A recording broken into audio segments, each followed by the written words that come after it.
Hi అండి, welcome to Karishma's corner. ఈరోజు మన వీడియో చూడండి, రొయ్యలు ఎలా శుభ్రం చేయాలి అని చూపిస్తున్నాను. ఆల్రెడీ ఇది మనం మార్కెట్లో శుభ్రం చేసి తెచ్చినవే, కానీ వాళ్ళు ఇలాగా పైన ఇలా సన్న దారం లాగా ఒక నరం ఉండిందండి, అది క్లీన్ చెయ్యరు.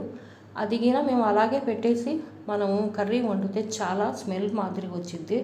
ప్రతి ఒక్క దానికి ఆ నరం ఉండేదండి. తెలిసిన వాళ్ళకి తెలిసింది, అయినా తెలియని వాళ్ళకు నేను ఈ వీడియో పెట్టాను.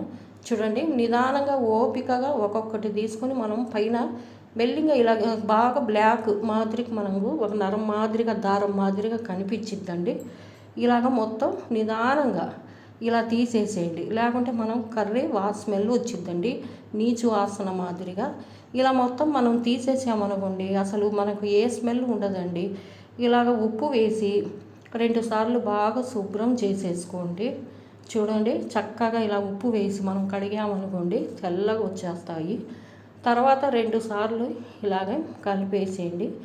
మనం ఇలా కడిగినప్పుడు మనం చూడండి, మనకు ఎర్రగా ఆ స్మెల్ మొత్తం పోయిద్ది, బాగా తెల్లగా వచ్చేస్తాయండి.